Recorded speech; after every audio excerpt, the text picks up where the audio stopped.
դրվագով են բերել Ծառուկյանին այստեղ։ Մեզ կոնկրետ չեն ասել ինչ դրվագով, ընդհանրապես տեղեկացրել են, որ լրացուցիչ հարցաքննություն պետք է տեղի ունենա։ Մենք եկել ենք լրացուցիչ հարցաքննության։ Հիմա թե ընթացքում ինչ գործողություններ կատարվեն, դա տեղում կերևա, այս բանը կոնկրետ մեզ տեղեկացվել է դրա մասին։ Խոշոր շապով հարկերից խուսափելու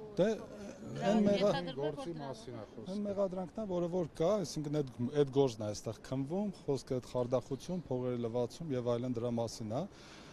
Հարկերի հետ կապված մեղադրանքը ապօրինի լինելու հիմքով դադարեցել է դատախազը։ Կալանքի դեմ վերաքննիչ բողոքից ինչ տեղեկություն կա, ինչ ընթացքում է հիմա։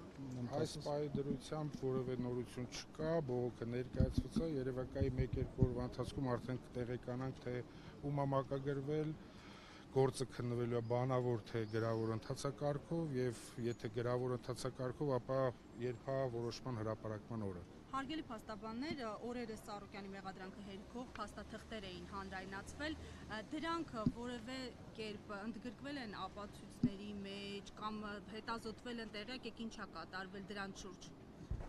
Մեզ իրենք այս բանը չեն ասում, թե ընդգրկել են թե չէ, մենք բազմաթիվ փաստաթղթեր իրենց ներկայացրել ենք, լրացուցիչ փաստաթղթեր եւս պատրաստում ենք ներկայացնել, բայց եթե իրենք օբյեկտիվ քննություն են ուզում իրականացնեն, հենց անմիջապես պետքա դրանք բոլորը իրենք ներբեռնեին իրենց մոտ, զննեին եւ դրանք դիտարկեին որպես ապացույցներ։ Մենք տեսնում ենք, որ դժվար թե այդքան ակտիվ աշխատեն այդ ուղղությամբ, որովհետեւ նույնիսկ մեր ներկայացված փաստաթղթերին իրենք փորձում են չտեսնելու տան եւ այն ակնհայտ փաստերը, որտեղ երևում է, որ Գագիկ Ծառուկյանը եւ հայկական կողմն են դուժող հանդիսանում, այսինքն գումար ներդրողներ իրենք են, իրենք այդ ամենը հերքում են եւ միայն նրանց բանավոր ասածը, որ մենք ենք գումարով ապրանք առել ուղարկել ու դա հափշտակվել է, բայց հափշտակության փաստներ չի հիմնարվում, դա իրենց համար վերջին աստիճանի ճշմարտություն է դիտարկվում, իսկ կոնկրետ ապացուցողական փաստերով հենց այս պարտավորագրերը, երաշխավորագրերը եւ այլն, այս նաեւ ցուցմունքները, ասես մատերի արանքով են նայում, որովհետեւ այս բանը իրենց դա հետաքրքիր չի։ Եվ պարոն Սարգսյան, իրանցի գործարարների հետ առերեսումի վերջո տեղի ունեցավ եւ նախատեսում է թե ոչ։ Մենք միջնորդել ենք նման առերեսումներ, որպեսզի կատարվի, բայց դեռևս որևէ առերեսում չի կատարվել։ Դա որևէ անհաջող գործարք էր, որը այսպես իշխանությունը փորձեց մեղադրանքի հիմք տալ։ Ոչ թե անհաջող գործարք էր, այլ հայ-իրանական հարաբերությունների զարգացման համար մեծ քայլ էր, որի հետ կապված բոլոր ներդրումները կատարվել են պարոն Ծառուկյանի կողմից։ Ես մի քիչ դժվարանում եմ իրանցի գործարարներ արդեն իսկ անվանել այդ անձանց, որովհետև ըստ էության հիմա արդեն իրականությունը բացահայտվել է եւ լրիվ այլ է ու մարդիկ այս պահին պարտք են պարոն Ծառուկյանին 14.5 միլիոն դրամ, բայց իրենց դոլար ներողություն, բայց ներկայացնում են լրիվ այլ իրականություն, որը բնականաբար, եթե ոչ այսօր, ապա քննության ընթացքում պարտադիր պետքա հերքվի ու այս մեր կողմից ներկայացված փաստաթղթերը պարտադիր պետքա քննության առարկա դառնան, ինչքան էլ որ այս պահին միակողմանի քննություն է։ Իսկ իրանցին հաստատվում է, որ պարտքի այդքան մեծ գումար պարոն։ Իրանցին հաստատի թե չհաստատի, մենք ներկայացրել ենք փաստաթղթեր, որում հստակ իրանցի Իրանի Իսլամական Հանրապետության քաղաքացիները, եկեք ես գործարարներ չանվանեմ, հստակ ստորագրել են պարտավորագիր, որով հիմնավորում է, որ իրենք 14.5 միլիոն դոլար պարտք են եղել պարոն Ծառուկյանի եւ պարտավորված են եղել վերադարձնելու այդ պարտքը 2 տարվա ընթացքում։ Իսկ այդ 2 տարվա ընթացքը ավարտվում էր հենց այս պահին, հետեւաբար մենք համոզմունք ունենք, որ նման գործելակերպը նրանց ուղղված է, որպեսզի այդ պարտավորությունները չկատարեն։ Պարոն Խաչատրյան, ներողություն, կանոնավորման միջնորդությունը քննելիս, երբ որ այս փաստերը ներկայացրել եք ու ասել եք, որ կալանքի ենթակա չէ, հիմնավոր չի եւ այլն, դրա զուգահեռ ներկայացրել եք դատարանի, որ սա քաղաքական հետապնդում է, Փաշինյանի հայտարարությունը դատարանի ներկայացրել եք,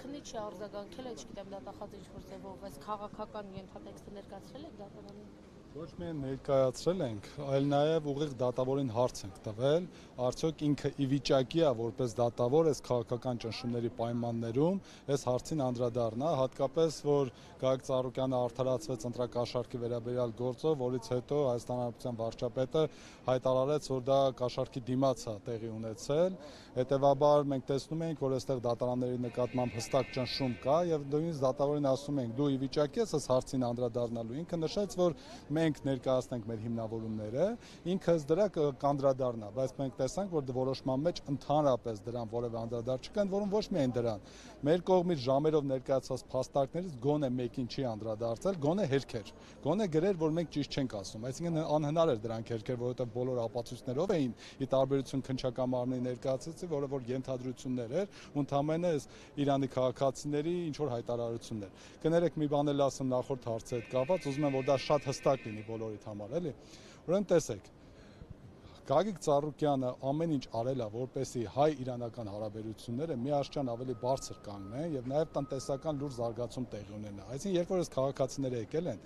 իրենք ներկայացրել են, որ իրենք Իրանի պետության կողմից ունեն լիցենզիա պետական կոնկրետ ապրանքներ Հայաստանում ներմուծելու, դա նավթամթերքների հետ կապված եւ այլն։ Այսինքն, քանի որ այնտեղ այդ լիցենզիաների պրակտիկան շատ լուրջ է, այսինքն իրենք կարող էին դա այստեղ գալ եւ ներկայացնել։ Եվ որպեսզի Գագիկ Ծառուկյանին համոզեին, նաև ներկայացրել են, որ իրենք պետության ներկայացուցիչներն են, այնտեղից դուք եթե հիշում եք ռեպորտաժներով հայ-իրանական առևտրի պալատը երբ որ բացվում էր, Իրանի Իսլամական Հանրապետության էկոնոմիկայի նախարարը եկավ այստեղ, մեր հանրապետության էկոնոմիկայի նախարարը հետ միասին բացումը կատարեցին, դեսպանը Իրանի մասնակցեց, նաև Գագիկ Ծառուկյանին նախագահի մակարդակով Իրանի Իսլամական Հանրապետության հրավերք էր ուղարկվել եւ նա գնացել էր այնտեղ, բայց քանի որ նախորդ նախագահան, որը որ վթարի ենթարկվելու պատճառով մահացավ,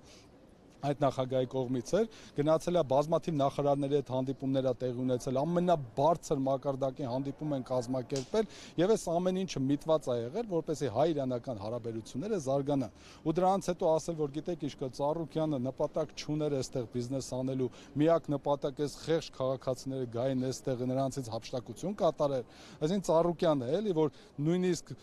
ով բոլոր բնակավարներում բարեգործություններ է կատարում, սպորտում, մշակույթում, չգիտեմ,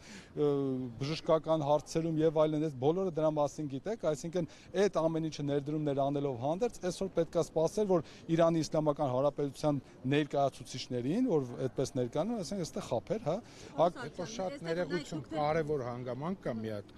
որ այդքան ներդրում կատարելուց հետո պարոն Ծառուկյանը որևէ ներկայացուցիչ չի ունեցել հայ-իրանական առևտրի կենտրոնում, այսինքն ամբողջ կառավարումը թողել է նրանց վրա։ Մեկ ճշգրտում էլի, թեև դուք պարտավոր չեք իմանալ ամեն դեպքում